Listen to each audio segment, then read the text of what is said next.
TMC और आप ने नए संसद भवन के उद्घाटन समारोह का बहिष्कार करने का फैसला किया। दिल्ली और पंजाब की सत्ताधारी आप ने कहा, आम आदमी पार्टी 28 मई को नए संसद भवन के उद्घाटन समारोह का बहिष्कार करेगी। उद्घाटन समारोह में राष्ट्रपति को आमंत्रित नहीं करने के मामले को लेकर उठ रहे सवालों के मद्देनजर आम आदमी पार्टी ने यह फैसला किया है। आम आदमी पार्टी से पहले टीएमसी ने भी बहिष्कार की घोषणा की थी।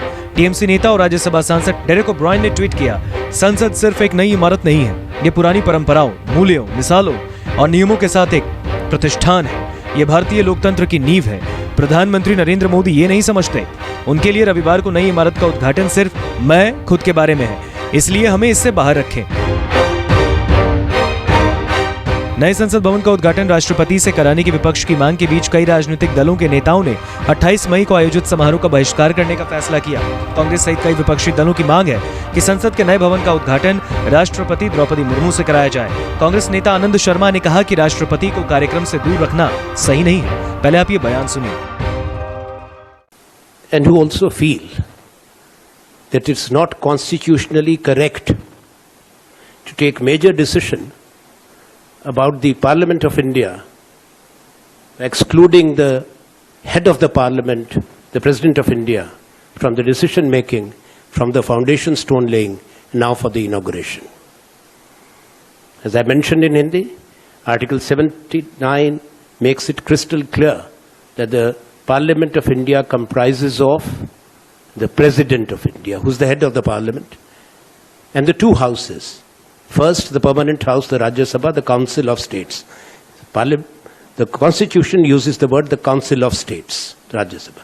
And then the House of the People, the Lok Sabha. So that is what why Council of States? Because India is a union of states. And the chairman of the Rajya Sabha is number 2 in the warrant of precedence, Honorable Vice President of India. सूत्रों ने बताया कि समान विचारधारा वाले विपक्षी दलों के नेताओं ने इस मुद्दे पर चर्चा की और सदन में विभिन्न विपक्षी दलों के नेताओं द्वारा जल्द ही एक संयुक्त बयान जारी किया जाएगा, जिसमें उद्घाटन कार्यक्रम के संयुक्त बहिष्कार की घोषणा होगी।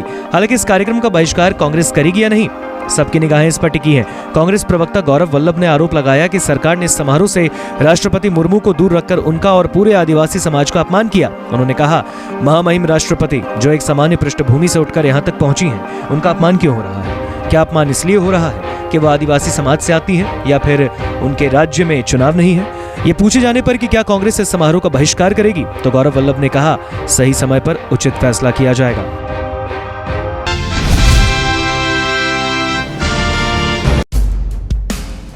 कांग्रेस नेता अजय माकन ने दिल्ली में उपराज्यपाल को अफसरों को स्थानांतरित और पद स्थापित करने का अंतिम अधिकार देने से जुड़े अध्यादेश का समर्थन किया है। मामले में उन्होंने दिल्ली के मुख्यमंत्री अरविंद केजरीवाल पर निशाना साधा है। उन्होंने पूछा कि उनके पहले के मुख्यमंत्री अपना दायित्व निभा सकते हैं, तो केजरीवाल इतनी अव्यवस्था क्यों फैला रही हैं?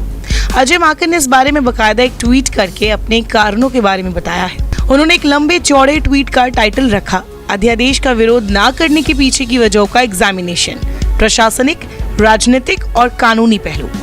इसके आगे माकन ने लिखा, चर्चा 2 महत्वपूर्ण टिप्पणियों के साथ शुरू होनी चाहिए।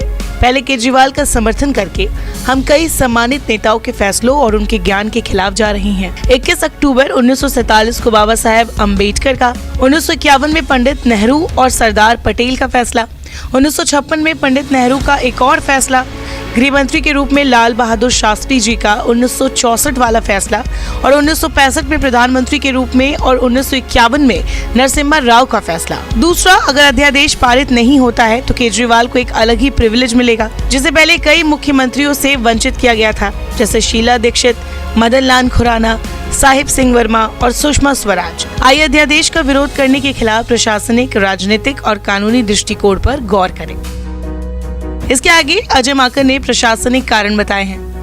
उन्होंने लिखा, मुख्य रूप से सहकारी संघवाद के सिद्धांत दिल्ली के संदर्भ में फिट नहीं बैठते। ये सिर्फ एक राज्य या केंद्र शासित प्रदेश नहीं है, ये राष्ट्रीय राजधानी है, ये यूनियन का है और इस तरह हर भारतीय नागरिक का है। दिल्ली के निवासी इस स्थिति से लाभान्वित होने के लिए खड़े हैं। राष्ट्रीय राजधानी के रूप में केंद्र सरकार सालाना अलग अलग सेवाओं पर लगभग 37,500 करोड़ रुपए खर्च करती है, जिसमें दिल्ली सरकार की कोई सहभागिता नहीं होती। इसके आगे माकन लिखते हैं, जब दिल्ली के कॉम्प्लेक्स गवर्नेंस इशू को एड्रेस करे तो 1947 अक्टूबर 21 को बाबा साहब आम्बेडकर की बनाई हुई कमेटी ने दिल्ली स्टेट को लेकर एक रिपोर्ट पेश की थी।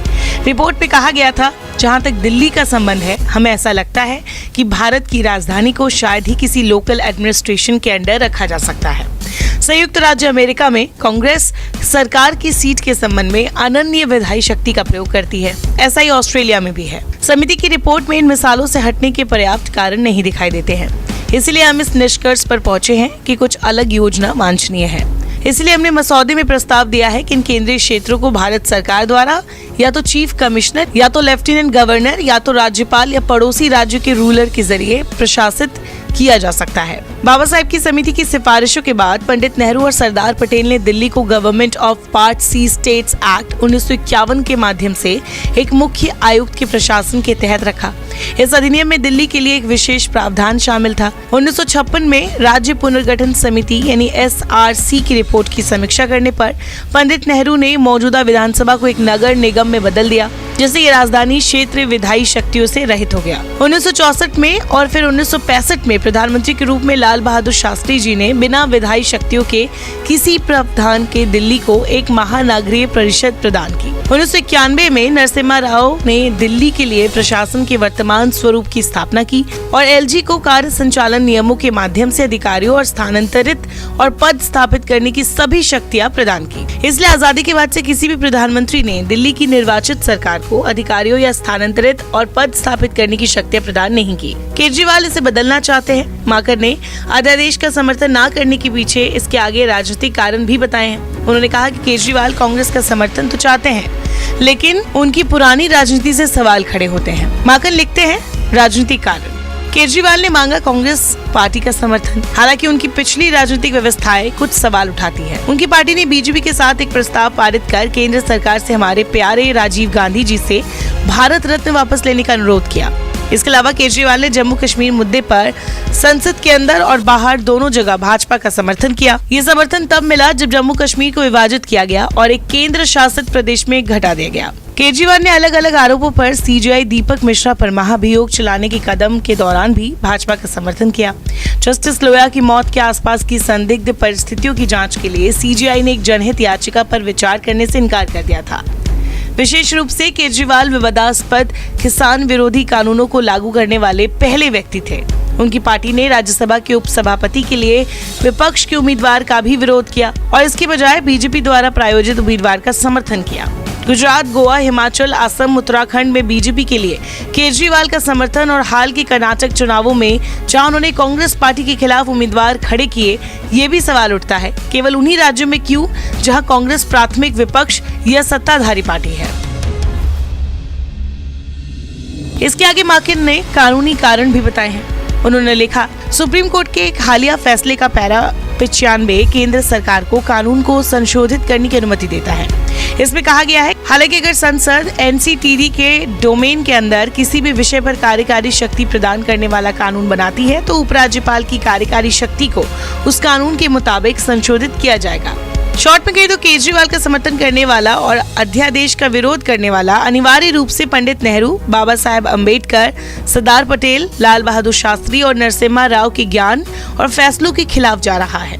अहम सवाल बाकी है, अगर दिल्ली के सभी पूर्व मुख्यमंत्री बिना हड़बड़ी के अपनी भूमिका निभा सकते थे तो केजरीवाल अब अराजकता क्यों फैला रहे हैं? क्या ये महज राजनीतिक दिखावा है? दुर्भाग्य से ये दिल्ली है जो इस अशांति का खामियाजा भुगत रही है। इस उथल पुथल में सबसे ज्यादा नुकसान दिल्ली को हुआ है। बता दें, सर्विसेज पर अधिकार के मुद्दे पर सुप्रीम कोर्ट ने दिल्ली की आम आदमी सरकार के पक्ष में फैसला देते हुए दिल्ली सरकार बनाम उपराज्यपाल के बीच विवाद पर विराम लगाया था। दिल्ली सरकार बनाम LG के अधिकार में टकराव की स्थिति खत्म करते हुए सुप्रीम कोर्ट ने अपने फैसले में कहा था कि पुलिस, कानून व्यवस्था और जमीन को छोड़कर बाकी अधिकार जैसे अफसरों का तबादला और पोस्टिंग जैसे अधिकार दिल्ली सरकार के पास रहेंगे। इसके बाद केंद्र सरकार दिल्ली में सर्विसेज के अधिकार पर अध्यादेश लेकर आ गई। इस मुद्दे पर दिल्ली में राजनीति तेज हो गई है और ताजा मामले में कांग्रेस के दिग्गज नेता अजय माकन ने अध्यादेश का विरोध न करने के पक्ष में अपने विचार जताए हैं।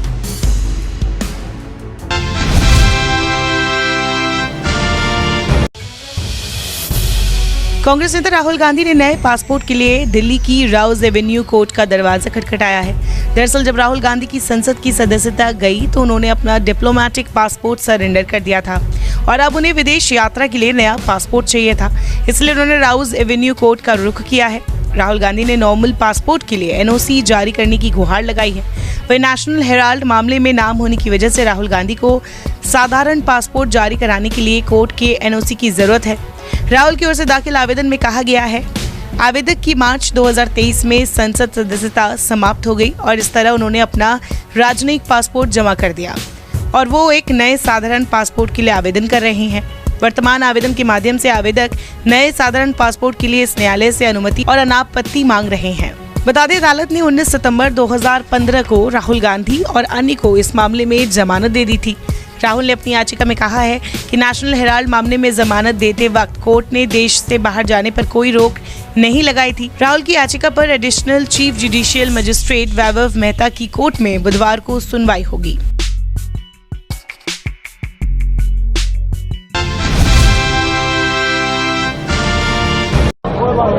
देखिए, जैसे कि हमारे जितने भी किसान संगठन है, हमारी ग्राम पंचायतें हैं, सभी बड़े बुजुर्गों ने क्या हो रहा है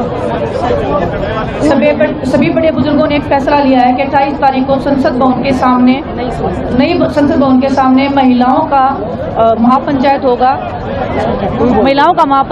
तो उसमें हम युवाओं का सभी लोग पीछे खड़े रहेंगे, हमारी ताकत बनने का काम करेंगे, लेकिन महिलाओं का महापंचायत है और महिलाएं इसको लीड करेंगी और जितने भी हमारी बड़ी माताएं हैं, बहनें हैं, जो हमारे साथ में समर्थन में आएंगी और हम चाहते हैं कि वो बढ़ चढ़ के हिस्सा लें, क्योंकि अगर ये आवाज़ उठी है तो ये आवाज़ दूर तक जानी चाहिए। और अगर आज इन देश की बेटियों को न्याय मिल जाता है तो आने वाले जितनी भी बेटियां होंगी उनको भी हिम्मत देने का हम काम करेंगे। संसद भवन के सामने महापंचायत करेंगे, संसद भवन के सामने, ये मैं आपको क्लियर कर रही हूँ। और बिल्कुल शांतिपूर्वक, जैसे आज हमने किया है ऐसे ही हम शांतिपूर्वक तरीके से करेंगे। 28 तारीख को?